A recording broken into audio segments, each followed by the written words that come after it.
le sens de l'espace, du temps, des corps et des mouvements, le style documentaire réaliste ne sont que des effets qui illustrent une hyper-réalité. De la poudre aux yeux médiatique, comme l'objet de notre convoitise ne le sait que trop bien. Ne vous laissez pas séduire. Baudrillard l'écrivait déjà au début des années 80. Depuis, de nombreux livres et essais traitent de la disparition du monde réel et d'autres phénomènes sociaux extrêmes. Je voudrais bien prendre une photo. Ce que l'on ignore généralement, c'est que celui qui critique les médias en termes violents est aussi photographe. Avec son appareil photo, il fait le point sur l'absence du monde. C'est le titre de l'exposition qui a lieu en ce moment à Cassel, la ville de la Documenta. On peut y admirer quelques 100 photographies des années 80 à nos jours et le discours artistique de Baudrillard sur la disparition, la sienne comprise.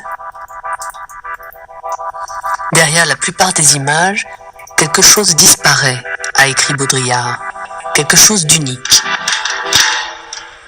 Le calme, le secret, la mort. D'après le philosophe, l'image est aussi violence. Une violence qui, manipulée, prend notre regard fasciné en otage.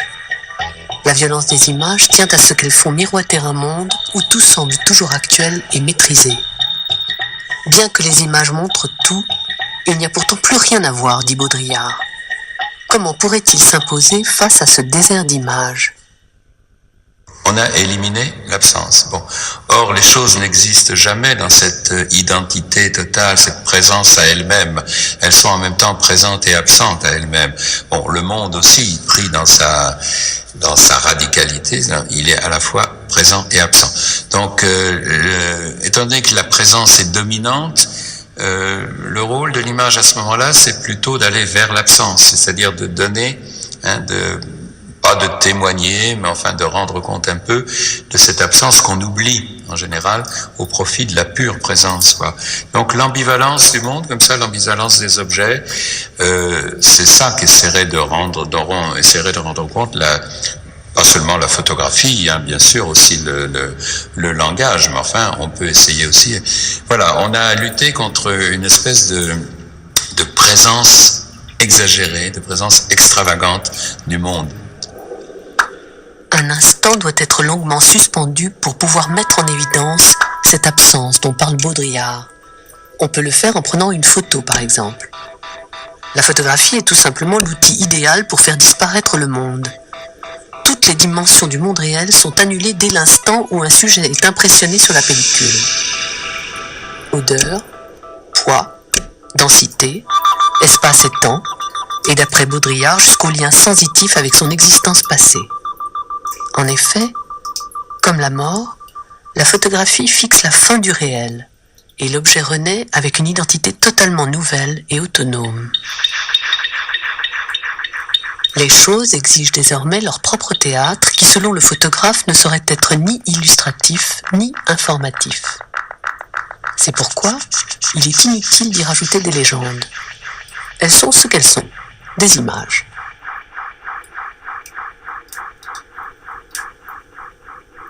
Il n'y a pas une intention délibérée, il n'y a pas un programme, je ne suis pas dit je vais faire la photographie dans ce sens. C'est vraiment la photographie qui s'est faite, enfin comme je dis, qui s'est occupée de moi et c'est pas moi qui me suis occupé d'elle, quoi. L'aventure de la photographie, telle que Baudrillard la comprend, commence dans la tête, intuitivement, dans la mesure où l'on est prêt à inverser les signes de son propre regard. Car le monde qui nous interpelle est ce qu'il est, il a ses propres signes. Toute chose a des visions en soi-même, et ce sont elles qui nous contemplent lorsque nous regardons en arrière. Les surprises que ce demi-tour peut provoquer sont considérables. J'aime bien ce renversement des rôles, que d'une certaine façon, c'est l'objet qui se sert de l'objectif, qui passe à travers l'objectif, et non pas le sujet qui impose sa vision, etc., grâce à l'appareil technique, quoi. C'est-à-dire qu'à ce moment-là, c'est le monde qui s'écrit de lui-même. Donc l'écriture automatique du monde à ce moment-là, mais quand même grâce à l'objectif. Mais dans ce cas-là, la technique, elle est à condition qu'elle ne devienne pas dominante, elle est précieuse, hein, parce que c'est elle qui aide l'objet à se débarrasser du sujet, en quelque sorte, quoi. Comme les facettes des yeux d'une mouche qui modifie les perspectives dans son vol en zigzag, la photographie nous montre un monde morcelé. Et en cela seulement, parfait, écrit le philosophe. Seul un heureux hasard permet parfois au photographe d'attraper un de ces fragments. Baudrillard est tout à la fois, chasseur d'images et magicien, expéditeur et destinataire, et tous ces personnages s'élèvent contre la terreur exercée par l'industrie de la simulation. Mais sans sombrer dans le pessimisme, car que ce soit en matière théorique ou artistique, Baudrillard fait confiance à la force du langage, au sein duquel il pourrait bien disparaître lui-même. Le langage fonctionne tout seul.